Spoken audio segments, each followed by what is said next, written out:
इस वीडियो में हम लोग पुली मास सिस्टम के इंपॉर्टेंट कॉन्सेप्ट्स देखेंगे और इंपॉर्टेंट फार्मूले पढ़ेंगे, जैसे vector A P equal to vector A one plus vector A two by two. इस फार्मूले को हम तब यूज करते हैं जब पुली एक्सेलरेटेड होती है और उसके दोनों तरफ लटके हुए ब्लॉक्स का एक्सेलरेशन हमें कैलकुलेट करना होता है। तो कैसे इस फार्मूले को यूज करेंगे, क्या मतलब है इस फार्मूले का, आइए देखते हैं इस वीडियो में।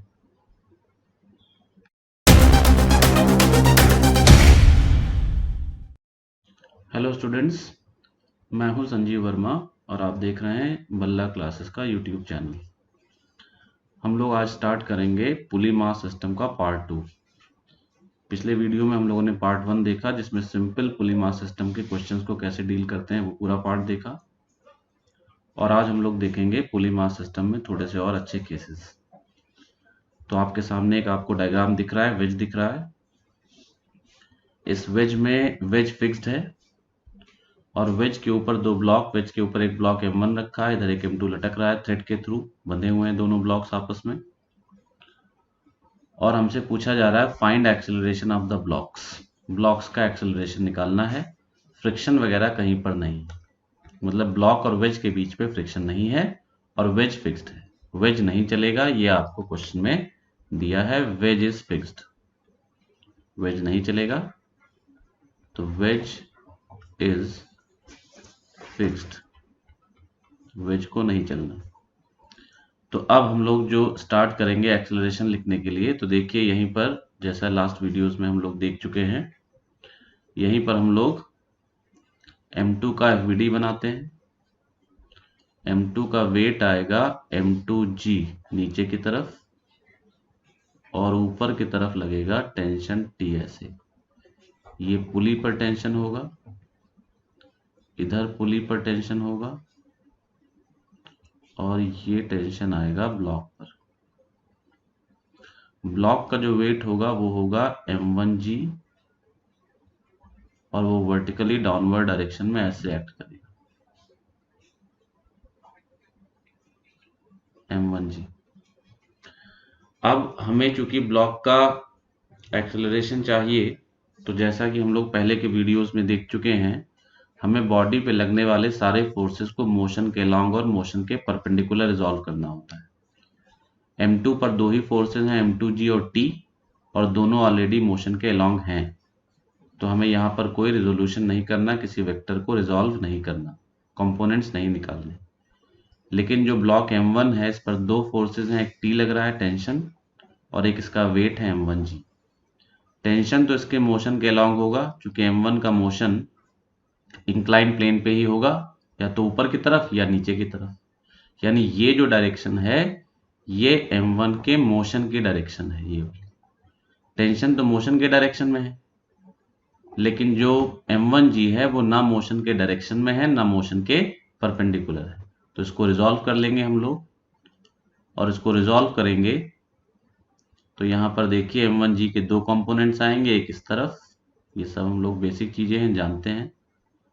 इस तरफ आएगा ये एक कंपोनेंट और दूसरा कंपोनेंट इस तरफ आएगा ये। इधर वाले कंपोनेंट की वैल्यू होती है M1G में, इधर वाले कंपोनेंट की वैल्यू होती है M1G cos थीटा और इधर वाले की वैल्यू होती है M1G sin थीटा। ये वैल्यूज होती है। अब M और इस पर साथ में एक नॉर्मल रिएक्शन लगेगा इस तरफ को, ये वेज के द्वारा ब्लॉक पे लगने वाला नॉर्मल रिएक्शन। तो ये इस तरह से नॉर्मल रिएक्शन ऐड करेगा। अब इस M1 ब्लॉक पे भी सारे फोर्सेस मोशन के लॉन्ग हैं और या फिर मोशन के परपेंडिकुलर हैं। M1G sin थीटा और T मोशन के लॉन्ग हैं, N और M1G cos थीटा मोशन के परपेंडिकुलर है। तो अब जो कंडीशंस होती हैं उसके अकॉर्डिंगली हमारे सारे फोर्सेस हो गए हैं। अब हम यहाँ डायरेक्टली एक्सेलरेशन लिखेंगे। हमने कहा था क्योंकि दोनों ब्लॉक यहाँ बंधे हुए हैं तो ये कंफर्म है दोनों एक साथ चलेंगे। अब जो बड़ा होगा, जो भारी होगा, वो ज्यादा वो पहले चलेगा। तो M2 अगर भारी है तो ये नीचे जाएगा और M1 इसको फॉलो करके ऊपर आएगा। अगर M1 भारी है तो ये नीचे जाएगा और M2 इसको फॉलो करके ऊपर आएगा। हम कैसे डिसाइड करेंगे कौन किधर चलेगा? तो इसको डिसाइड करने का तरीका है, अगर m2 की वैल्यू m1 साइन थीटा, बल्कि इसको ऐसे कह सकते हैं m2g m1 sine theta m1g sine theta से बड़ा है। देखिए ऐसा क्यों कह रहे हैं, m2g इसको नीचे लेकर जाएगा और m1g साइन थीटा इसको नीचे लेकर जाएगा। तो अगर m2g m1g साइन थीटा से बड़ा है तो m2 नीचे मूव करेगा, then m2 moves downward. m2 बड़ा होगा तो ये नीचे जाएगा, मूव्स डाउनवर्ड। और अगर उल्टा है तो m2 ऊपर चलेगा और m1 नीचे आएगा। अब ये कैसा होगा, ये कैसे पता चलेगा, इसका क्या रिलेशन है, तो क्वेश्चन में आपको जब आएगा तो वैल्यूज दी होंगी। तो अगर वैल्यूज दी हैं तो m2 और m1 थीटा सबकी वैल्यू पुट कर लेंगे और चेक कर लेंगे कौन सा फोर्स बड़ा है। उसके अकॉर्डिंगली ये डिसाइड हो जाएगा कि m2 नीचे जाएगा या m2 ऊपर चलेगा और m1 नीचे जाएगा। तो फिलहाल हमने ये मान लिया। अब इसके अकॉर्डिंगली अगर एक्सेलरेशन लिखें, अच्छा दोनों चूंकि साथ साथ चलेंगे तो एक्सेलरेशन दोनों का सेम होगा। तो अगर m2 का एक्सेलरेशन नीचे की तरफ a है तो m1 का एक्सेलरेशन भी a होगा, लेकिन ये ऊपर की तरफ चलेगा a एक्सेलरेशन से, इस तरह से। तो अब हम लोग यहाँ पर एक्सेलरेशन लिखने के लिए जो आपको तरीका बताया गया, एक्सेलरेशन होता था net supporting external force minus net opposing external force upon total mass of the system. यहां पर जो मोशन को सपोर्ट कर रहा है, देखिए m2 नीचे जा रहा है, इसका एक्सेलरेशन नीचे और इसका वेट भी नीचे की तरफ है, तो m2g इसके मोशन को सपोर्ट कर रहा है, तो ये सपोर्टिंग फोर्स हो गया। m1 ऊपर जा रहा है, इसका एक्सेलरेशन ऊपर की तरफ है, क्योंकि m2 नीचे जाएगा तो जाहिर सी बात ये ऊपर चलेगा, और इसका जो वेट है m1g sin थीटा वो नीचे की तरफ है, तो ये अपोजिंग फोर्स हो गया। तो m2g सपोर्टिंग फोर्स हो गया, m1g sin theta opposing force हो गया। टेंशन इंटरनल फोर्स इसको बताया गया था, लेते नहीं है जब ये फॉर्मूला लगाते हैं तो। ये पिछले वीडियो में बताया गया, जिन लोगों ने पिछला वीडियो नहीं देखा वो देख लें और प्रॉपर नोट्स बनाकर इसको पढ़ें। तो A इक्वल टू आएगा m2g supporting force minus opposing force m1g sine theta upon m1 plus m2 mass of the system. और इस तरह से आपको एक्सेलरेशन यहां पर सॉल्व होकर मिल जाएगा। अब अगर आपको ब्लॉक्स में थ्रेड में टेंशन चाहिए, पुली पर टेंशन चाहिए, तो उसके लिए आपको हम पहले बता चुके हैं, जैसे एफबीडी बनाकर इक्वेशन लिखना बताया था कि जैसे ब्लॉक m1 के लिए इक्वेशन लिखना है तो हम लोग लिखेंगे T minus m1g sine theta equal to m1a। अगर m1 के लिए इक्वेशन लिखनी है फॉर m1 तो इक्वेशन हो जाएगी T minus m1g sine theta equal to m1a, और m2 के लिए इक्वेशन हो जाएगी m2g minus T equal to m2a। ए आप पहले सॉल्व कर चुके हैं, ए की वैल्यू चाहे इस इक्वेशन में, पहली वाली इक्वेशन में, इसको इक्वेशन 1 कह देते हैं, तो चाहे इक्वेशन 1 में और चाहे इक्वेशन 2 में पुट कर देंगे तो आपको यहां से टी की वैल्यू सॉल्व हो जाएगी। और अगर पुली पे टेंशन सॉल्व करना है तो दो टेंशन लग रहे हैं, उसके लिए आपको ये वाले एंगल की जरूरत पड़ेगी, ये एंगल क्वेश्चन में दिया होगा और तभी पुली पे टेंशन सॉल्व हो सकता है। दोनों का रिजल्टेंट निकाल लेंगे √a² plus b² plus 2ab cos theta वाले फॉर्मूले से। तो वो सब हम लोग एग्जाम्पल्स जब देखेंगे इस चैप्टर के उसमें करेंगे। फिलहाल हमसे एक्सेलरेशन पूछा गया था, वो सॉल्व हो गया, और टेंशन निकालना था वो यहां से निकल कर आ जाए। अभी इसमें कोई फ्रिक्शन वगैरह नहीं है, इसलिए क्वेश्चन सिंपल है। आगे जब हम फ्रिक्शन पढ़ेंगे तो उसमें फ्रिक्शन भी आ जाएगा यहाँ पर, फिर जब और डिटेल में बढ़ेंगे तो ये वेज भी चल रहा होगा, और तब फिर आपसे यही सारी चीजें सॉल्व करने को कही जाएंगी, तो वो हम लोग जब जरूरत पड़ेगी आगे तब देखेंगे। अब हम लोग बढ़ते हैं नेक्स्ट इलस्ट्रेशन की तरफ। यहाँ पर आपको एक डायग्राम दिख रहा है जिसमें एक पुली है, पुली से दो ब्लॉक लटके हैं, और पुली का जो सपोर्ट है, जिस सपोर्ट से, जिस छत से पुली लटकी हुई है, वो किसी एक्सेलरेशन a से ऊपर जा रहा है। इसको आप ऐसे भी कह सकते हैं, पुली किसी लिफ्ट में है, लिफ्ट की छत से लटकी हुई है, और लिफ्ट किसी एक्सेलरेशन a से ऊपर जा रही है, और आपसे कहा जा रहा है, क्वेश्चन पूछा गया है find accelerations of m1 and m2 with respect to the pulley. m1 और m2 के एक्सेलरेशन पुली के रिस्पेक्ट में चाहिए। तो जहां भी ये रिस्पेक्ट वर्ड आ गया, अब देखिए विद रिस्पेक्ट टू पुली, पुली के रिस्पेक्ट में मोशन चाहिए, मतलब आप समझ जाएं कि आपको रिलेटिव मोशन का यूज करना है। और पुली के रिस्पेक्ट में कह रहे हैं, और पुली में देखिए खुद एक्सेलरेशन है। जब ये सपोर्ट किसी एक्सेलरेशन से ऊपर जाएगा तो पुली भी चल रही होगी उसी एक्सेलरेशन से। और जब किसी सिस्टम में, किसी बॉडी में एक्सेलरेशन होता है और उसके रिस्पेक्ट में आपको मोशन लेना होता है, जैसे पुली में एक्सेलरेशन है और आपको m1 m2 का एक्सेलरेशन पुली के रिस्पेक्ट में चाहिए, तो हम कहेंगे हमें पुली की वजह से m1 m2 पर स्यूडो फोर्स को लेना होगा। इसे याद रखिए, आगे हम स्यूडो फोर्स वाला पूरा टॉपिक अलग पढ़ेंगे, उसमें और डिटेल में बताएंगे आपको। अब याद रखिए कि जैसे पुली में एक्सेलरेशन है और हमें ब्लॉक्स का एक्सेलरेशन पुली के रिस्पेक्ट में चाहिए, तो हमें ब्लॉक्स पे स्यूडो फोर्स लेना हो। तो इसको हम लोग ऐसे करेंगे, considering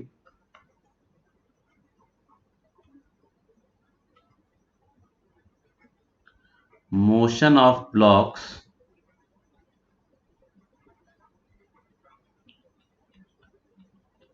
with respect to pulley, motion of blocks with respect to pulley। जब motion of blocks with respect to pulley हम कहते हैं जब भी किसी बॉडी का मोशन किसी नॉन इनर्शियल फ्रेम के रिस्पेक्ट में लेते हैं। नॉन इनर्शियल फ्रेम वो जिसमें एक्सेलरेशन हो, तो पुली इस वक्त एक नॉन इनर्शियल फ्रेम है। जब भी किसी बॉडी का मोशन किसी नॉन इनर्शियल फ्रेम के रिस्पेक्ट में लेते हैं तो उस पर स्यूडो फोर्स को दिखाएंगे। तो अब हम कहेंगे, मान लीजिए m1 का फ्री बॉडी डायग्राम बनाएं, तो ये m1 का फ्री बॉडी डायग्राम हो गया m1। इसका फ्री बॉडी डायग्राम बनाएंगे तो इस पे पहला फोर्स जो नेचुरली रियल फोर्सेस लगते हैं वो तो सब लगेंगे ही लगेंगे, m1g। यहाँ पर टेंशन दिखा देते हैं, टेंशन आपको बताया जा चुका है। ऐसे टी इस पे लगेगा, ऐसे टी पुली पर लगेगा, इधर ये टेंशन पुली पर होगा और इधर ये टेंशन ब्लॉक पर होगी। ये टेंशन आपको बताए गए हैं। तो m1 पे एक फोर्स m1g इसका वेट हो जाएगा, दूसरा टेंशन t, ये दो रियल फोर्सेस होंगे। और साथ में पुली का एक्सेलरेशन a ऊपर की तरफ है, तो पुली की वजह से ब्लॉक m1 पे एक स्यूडो फोर्स लगेगा नीचे की तरफ और वो होगा m1a। तो अब अगर ब्लॉक के लिए हम लोग इक्वेशन लिखेंगे और यहां पर कौन भारी कौन हल्का ये बताया जाएगा, तो जब motion of blocks with respect to pulley कर देंगे तो ऐसे हो जाएगा ये। और मान लीजिए m2 का FBD इसी तरीके से बनाएं, तो जब m2 का FBD बनाएंगे तो m2 पे जो फोर्सेस होंगे वो दिखाएंगे। m2 पे फोर्सेस में पहला फोर्स m2 पर है m2g, उसी तरह से टेंशन लगेगा और उसी तरह से स्यूडो फोर्स आएगा नीचे की तरफ m2a। अब जब आप स्यूडो फोर्स दिखा देते हैं तो ये कॉन्सेप्ट रिलेटिव मोशन का है, सबको पता होता है कि उस केस में हम लोग अगर पुली का डायग्राम बनाएंगे तो अब ये पुली हमें ऐसे दिखेगी, मतलब अब हम मान सकते हैं कि पुली रुकी हुई है। अब हम पुली को रेस्ट में मानेंगे, पुली इज एट रेस्ट। अब पुली रेस्ट में है और पुली से जो ब्लॉक लटके हैं इस पे जो वेट लगता था, जो नीचे की तरफ फोर्स हम लोग m1g m2g दिखाते थे, अब जैसे ये ब्लॉक 2 है और ये ब्लॉक 1 है, तो अब जो हम लोग इस पे फोर्सेस दिखाते थे वो अब फोर्सेस उस तरह से ना दिखाकर हम लोग अब इस तरह से दिखाएंगे कि 1 पे फोर्स नीचे की तरफ लगेगा m1g प्लस a और 2 पे नीचे की तरफ फोर्स लगेगा m2g प्लस a और टेंशन वैसे ही दिखेगा जैसे पहले लगता था। और पुली को अब रेस्ट में मान लेंगे, पुली रेस्ट में रहेगी। तो अब इसका एक्सेलरेशन हमें चाहिए। अब ये किधर चलेगा पूरा सिस्टम, तो जो भारी होगा, जिसका मास ज्यादा होगा, उसके अकॉर्डिंगली सिस्टम में मोशन होगा। तो अब किसका मास ज्यादा है ये आपको क्वेश्चन में बताया जाएगा। नहीं बताया गया होगा, अगर नहीं बताया गया होगा तो हम लोग उसके अकॉर्डिंगली डाटा दिया होगा, मास दिया होगा, नहीं मास दिया होगा तो बताया जाएगा कौन भारी कौन हल्का, और फिर हम उसके अकॉर्डिंगली प्रोसीड करेंगे। तो हम लोग फिलहाल मान लेते हैं, यहाँ पर क्वेश्चन में दिया हुआ है, मान लीजिए M1 M2 से बड़ा है। तो अब पुली रेस्ट में आ गई। अब अगर M1 बड़ा है तो जाहिर सी बात है इसका वेट ज्यादा होगा, तो ये चलेगा ए रिलेटिव से नीचे की तरफ, ऐसे। ए रिलेटिव है ब्लॉक 1 का एक्सीलरेशन पुली के रिस्पेक्ट में, और ब्लॉक 2 जाएगा ए रिलेटिव से ऊपर की तरफ। अब ये सिंपल टाइप का केस हो गया, जैसा हम लोगों ने पहले पढ़ा था।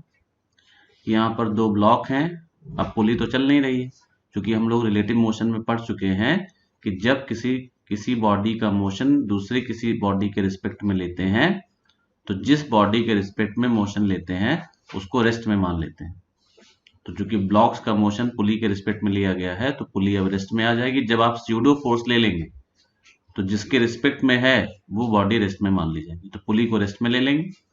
तो अब पुली रेस्ट में, और ब्लॉक 1 और ब्लॉक 2 दोनों का एक्सीलरेशन बराबर है, दोनों ए रिलेटिव एक्सीलरेशन से चल रहे हैं।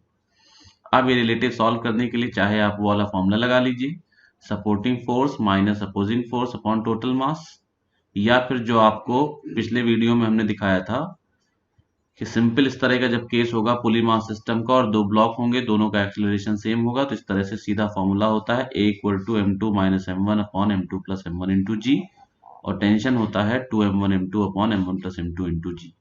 बस अंतर कितना आया, यहाँ पर वेट M1G, यहाँ पर जो वेट हम लोगों ने पढ़ा वो M1G था और M2G था, और वहां पर M1G की जगह M1G प्लस A है, M2G की जगह M2G प्लस A, यानी G की जगह बस G प्लस A आ गया। तो वही हम लोग यहाँ कर देंगे। तो अब हम डायरेक्टली लिखना चाहें, डिराइव करना चाहेंगे तो डिराइव हो जाएगा, लेकिन अब हम चूंकि पढ़ चुके हैं पहले तो डायरेक्टली लिखते हैं।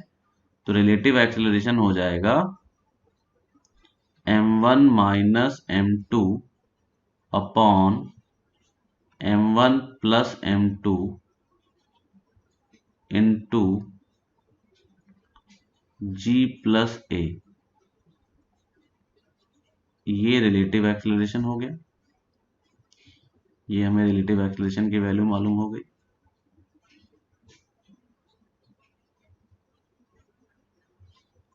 और इसी तरह से टेंशन का फॉर्मूला हो जाएगा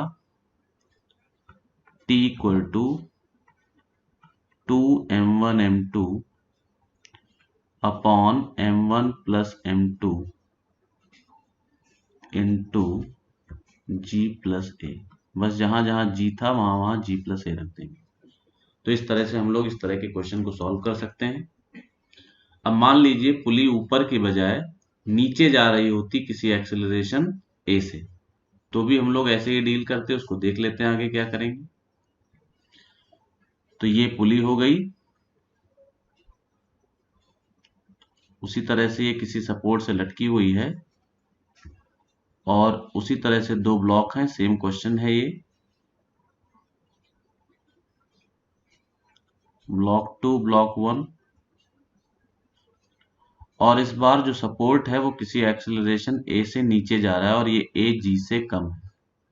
AG से कम होगा तभी इसको हम प्रॉपरली समझ पाएंगे। तो ये नीचे जा रहा है, AG से कम है, और अब आपसे कहा जा रहा है कि इसको सॉल्व करके एक्सेलरेशन 1 और 2 का बताना है। तो बस अब आपको इसमें सिर्फ एक चीज याद रखनी है, डिराइव करना चाहेंगे तो पूरा उसी तरह स्यूडो फोर्स लेकर डिराइव होगा, स्यूडो फोर्स लेकर करेंगे तो बस इतना अंतर आएगा कि पहले जब हम फोर्सेस दिखाते थे जैसे M1 पे या M2 पे, तो एक फोर्स M1G ऐसे आता था, दूसरा फोर्स टेंशन ऐसे आता था, और जो स्यूडो फोर्स है वो पुली का एक्सेलरेशन नीचे की तरफ है या सपोर्ट का एक्सेलरेशन नीचे की तरफ है, तो हम कहेंगे जो स्यूडो फोर्स होगा वो ऊपर की तरफ होगा।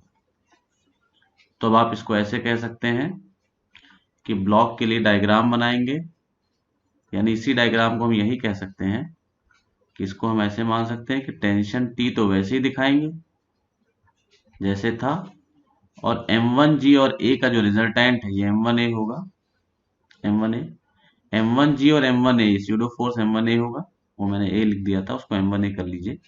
तो जो M1G और M1A का रिजल्टेंट होगा वो हम इकट्ठा नीचे की तरफ ऐसे दिखा सकते हैं, M1G माइनस। ये कैसे आएगा, हमने A को G से छोटा माना है, तो M1A जो स्यूडो फोर्स है ये भी M1G से छोटा हो, तो रिजल्टेंट आएगा M1G माइनस। यानी जहां पर सिंपल केस में G आता था वहां यहां पर G माइनस A आ गया।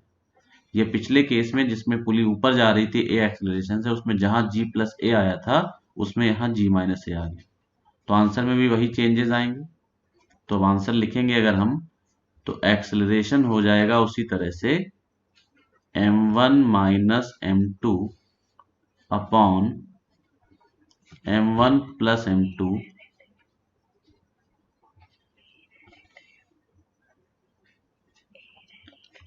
तो इसका जो एक्सेलरेशन होगा वो उसी तरह से होगा। और ये ब्लॉक मान लेंगे A रिलेटिव से नीचे जा रहा है, और ये ब्लॉक जो है वो A रिलेटिव से ऊपर चलेगा। पूरा सब कुछ वही है, ये भी A रिलेटिव होगा, और यहाँ पर फिर जहां G प्लस A आता था वहां केवल G माइनस A, और टेंशन भी उसी तरह से आएगा, 2M1 M2 upon M1 plus M2 into G minus A। तो पूरा सब कुछ एग्जैक्टली वैसे ही होगा, बस इतना चेंज आ जाएगा। अब इस तरह का क्वेश्चन भी आपके दिमाग में आ सकता है कि मान लीजिए पुली हॉरिजॉन्टली जा रही होती, इस तरह से पूरा सिस्टम था, और इसमें पुली हॉरिजॉन्टली जा रही होती किसी एक्सेलरेशन A से, और अब आपसे कहा जा रहा है बताइए सिस्टम के एक्सेलरेशन को डिनोट कर कैलकुलेट करिए, और कैलकुलेट करके एक्सेलरेशन बताइए। तो इस केस में दोनों ब्लॉक्स पे स्यूडो फोर्स पीछे की तरफ लगता, तो ये पूरा सिस्टम जब आप स्यूडो फोर्स लेते तो ये इस तरह से दोनों ब्लॉक्स रहते, ये इंक्लाइंड हो जाते इस तरह से, और उसके बाद मोशन करते। तब जो भारी ब्लॉक है फिर वो ऐसे नीचे जाता A रिलेटिव से, लेकिन इस बार डायरेक्शन ऐसे होती, और ये ऊपर जाता और इसका डायरेक्शन ऐसे होता। इसको हम बहुत डिटेल में डिस्कस नहीं कर रहे हैं, क्योंकि इस तरह का क्वेश्चन जनरली अगर जरूरत पड़ भी सकती है कभी तो सिर्फ IIT वाले लोगों को, और वो हम जब इस चैप्टर के एक्सरसाइजेस करेंगे उसके वीडियोस बनाएंगे, उसमें एक आधे क्वेश्चन ऐसे कराएंगे। मैथ्स बायो वाले लोगों को इसकी जरूरत बिल्कुल नहीं पड़ेगी, तो वो लोग इसको छोड़ दें, और IIT वाले लोगों को भी जरूरत जनरली नहीं पड़ेगी, लेकिन 10% अगर पड़ भी गई तो वो हम लोग क्वेश्चंस वाले वीडियो में देखेंगे। तो अब हम लोग, तो ये पूरा हम लोगों ने डिस्कस कर लिया कैसे एक्सेलरेशन कैलकुलेट किया जाए। अब मान लीजिए इस केस में आपसे पूछ लिया जाता रियल एक्सेलरेशन बताइए ब्लॉक्स का क्या हो। ये तो हम लोगों ने जो कैलकुलेट किया वो तो रिलेटिव एक्सेलरेशन था। अब मान लें आपसे रियल एक्सेलरेशन पूछा जा रहा है कि रियल एक्सेलरेशन क्या होगा ब्लॉक्स का। तो जैसे ये पहला केस लिया था, जो एग्जांपल लिया था, ये ब्लॉक, ये पुली थी, ये सपोर्ट था, इस तरह से पुली से दो ब्लॉक लटके हुए थे, एक ये ब्लॉक था 2, और इधर इस तरह से ब्लॉक लटकाया गया था 1, ये 1। हमने M1 को M2 से भारी, ये पूरा सिस्टम एक्सेलरेशन A से ऊपर जा रहा था, हमने M1 को M2 से भारी माना था, हमने एज्यूम किया था M1 M2 से बड़ा है, तो उसकी वजह से ये A रिलेटिव से नीचे जा रहा था और ये A रिलेटिव से ऊपर जा रहा था। ये हम लोगों ने पीछे पढ़ा था, और A रिलेटिव कितना आया था वो हम लोगों ने सॉल्व कर लिया था।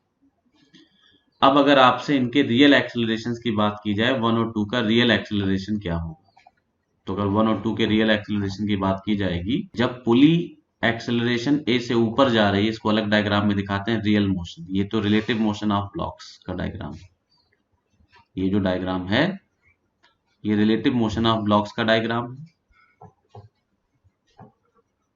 Relative motion of blocks,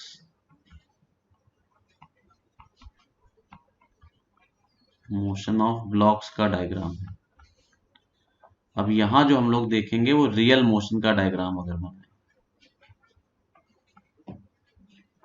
real motion of blocks, यानी अभी तक ब्लॉक्स को हम लोग पुली के रिस्पेक्ट में ऑब्जर्व कर रहे थे, तो वैसा केस बना। अब अगर ब्लॉक्स को हम लोग रियल में ऑब्जर्व करें, तो ये ब्लॉक 2 हो गया, ये ब्लॉक 1 हो गया। सपोर्ट किसी एक्सेलरेशन से ऊपर जा रहा था, ए एक्सेलरेशन से। तो अब हम मान लेते हैं ब्लॉक्स का कुछ रियल एक्सेलरेशन एज्यूम कर लेते हैं। तो मान लें ब्लॉक 1 का जो रियल एक्सेलरेशन है वो a1 है, a1, और ब्लॉक 2 का जो रियल एक्सेलरेशन है वो a2। रियल एक्सेलरेशन का जो डायरेक्शन है वो आप कोई भी ले सकते हैं। रियल एक्सेलरेशन का डायरेक्शन आप कोई भी ले सकते हैं यहाँ से। जैसे हमने दोनों ऊपर मान लिए, आप एक ऊपर एक नीचे मानिए। जब आप सॉल्व करेंगे प्रॉपर इक्वेशन बनाकर तो वो अपने आप विद साइन सॉल्व होकर आएगा। जो साइन अगर पॉजिटिव आ जाता है इसका मतलब जो एक्सेलरेशन आपने एज्यूम किया उसका डायरेक्शन सही है, और नेगेटिव आता है इसका मतलब डायरेक्शन उसके अपोजिट होगा। तो रियल एक्सेलरेशन में आपको इसकी चिंता नहीं करनी कि डायरेक्शन क्या होना है, वो कोई भी डायरेक्शन ले सकते हैं। अच्छा, रियल एक्सेलरेशन का मतलब है कि ग्राउंड पे खड़ा होकर कोई आदमी देख रहा है। मतलब अब जो ब्लॉक्स का मोशन है वो कोई आदमी ग्राउंड पर खड़ा है, वहां से मोशन को देख रहा है, ब्लॉक्स के मोशन को, ये रियल एक्सेलरेशन दिखाई देगा इसको। और ये जो था ये relative motion of blocks with respect to pulley था, विद रिस्पेक्ट टू पुली। तो अब इसका मतलब है कि जो ऑब्जर्वर है वो पुली पर बैठा हुआ है, ये ऑब्जर्वर है, ये पुली पर बैठ के ब्लॉक्स को देख रहा है। तो जब वो पुली पे बैठ के ब्लॉक्स को देखेगा तो उसको पुली रेस्ट में दिखाई देगी। हर ऑब्जर्वर को अपना रेफरेंस फ्रेम रेस्ट में दिखता है, ये रिलेटिव मोशन का कॉन्सेप्ट है। तो पुली उसको रेस्ट में दिखाई देगी, यानी लिफ्ट में बैठा है, लिफ्ट से लटकी है पुली, तो लिफ्ट उसको रेस्ट में दिखाई देगी, और ये दोनों ब्लॉक्स उसको ए रिलेटिव एक्सेलरेशन से एक ऊपर और एक नीचे जाता हुआ दिखेगा। रियल में इसको पुली भी चलते हुए दिखेगी और ब्लॉक्स भी चलते हुए दिखेंगे, और ब्लॉक्स का एक्सेलरेशन मान लेंगे a1 a2।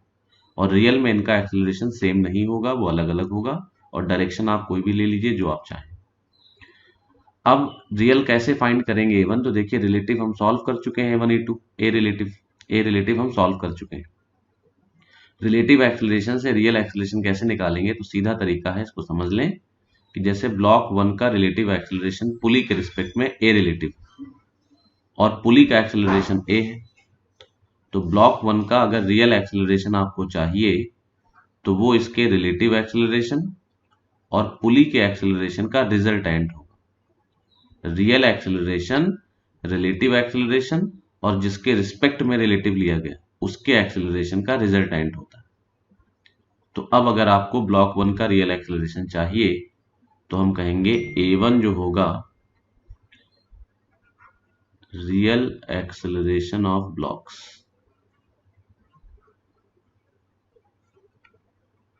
Real acceleration of blocks.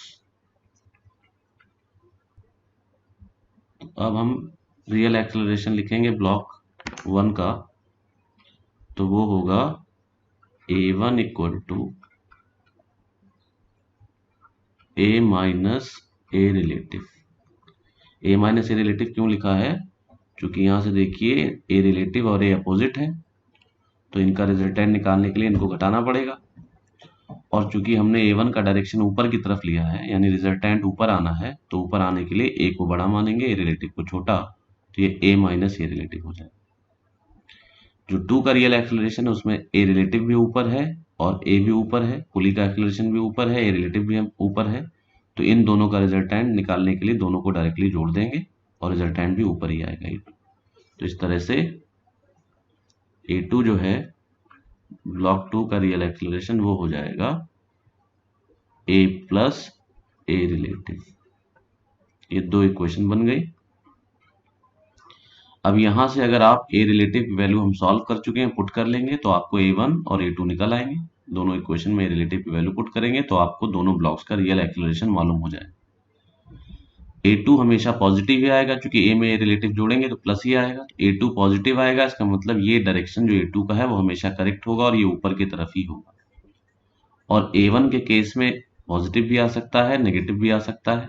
अगर ए रिलेटिव से बड़ा होगा तो a1 पॉजिटिव आएगा, ए रिलेटिव से छोटा होगा तो a1 नेगेटिव आएगा। तो a1 का साइन अगर नेगेटिव आ गया इसका मतलब डायरेक्शन ऊपर की बजाय नीचे की तरफ होगी, पॉजिटिव आ रहा है तो डायरेक्शन यही रहेगी। तो इस तरह से आप a1 a2 फाइंड कर सकते हैं। अब यहां से एक इंपॉर्टेंट फॉर्मूला भी डिराइव हो जाता है जो आगे काम आएगा। जैसे दोनों इक्वेशंस को ऐड कर दें, इक्वेशन 1 और इक्वेशन 2 को ऐड कर दें, इनको ऐड करेंगे तो जो हम लोगों को मिलेगा वो आएगा A1 plus A2 equal to 2A। A relative cancel हो जाएगा और इससे A इक्वल टू आ जाएगा A1 प्लस A2/2। ये एक इंपॉर्टेंट फार्मूला है जो आगे बहुत काम आने वाला है और ये क्वेश्चन भी अलग से पूछा जा चुका है एग्जाम्स में।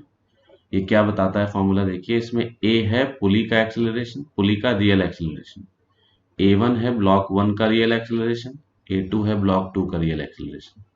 यानी ये फॉर्मूला एक रिलेशन है पुली के रियल एक्सेलरेशन में और ब्लॉक्स के रियल एक्सेलरेशंस में, ये एक रिलेशन देता है।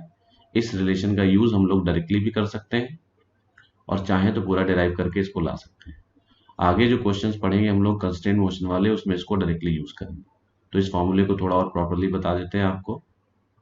इस फॉर्मूले को आप ऐसे याद करें कि पुली का एक्सेलरेशन जो होगा इसको वेक्टर फॉर्म में लिखें, इक्वल टू पहले ब्लॉक का एक्सेलरेशन प्लस दूसरे ब्लॉक का एक्सेलरेशन अपॉन 2। और इसको समझ के याद कैसे करेंगे, तो ये कब फॉर्मूला यूज होगा, तो जिस केस में पुली मूव कर रही होगी उस केस में हम लोग इस फॉर्मूले को यूज करेंगे। यहाँ ए पुली का रियल एक्सेलरेशन है, A1 ब्लॉक 1 का रियल एक्सेलरेशन है, A2 ब्लॉक 2 का रियल एक्सेलरेशन है और इनको विद साइन रखना है। जैसे मान लीजिए पुली का एक्सेलरेशन अपवर्ड है तो इसको आपने पॉजिटिव लिखा, A1 अपवर्ड है तो इसको भी पॉजिटिव लिखेंगे, A2 डाउनवर्ड है तो इसको नेगेटिव लिखेंगे। मतलब जो सेम डायरेक्शन में है उनको अगर प्लस लिख रहे हैं तो अपोजिट डायरेक्शन वाले को माइनस लिखेंगे। वेक्टर का मतलब है विद साइन वैल्यूज रखनी है और इस तरह से आपको पुली और दोनों ब्लॉक्स के एक्सेलरेशन का रिलेशन मालूम हो जाएगा। इस पर अलग से भी क्वेश्चन आता है और इसको डायरेक्टली भी हम लोग यूज कर सकते हैं बड़े क्वेश्चंस को सॉल्व करने के लिए। तो आगे जब कंस्ट्रेंट मोशन वाले क्वेश्चंस पढ़ेंगे तो उसमें हम लोग इसका डिटेल यूज करेंगे। तो इस वीडियो में हम लोग यहीं तक रखते हैं। अगले वीडियो में हम लोग कंस्ट्रेंट मोशन वाले केसेस देखेंगे पुली मास सिस्टम के।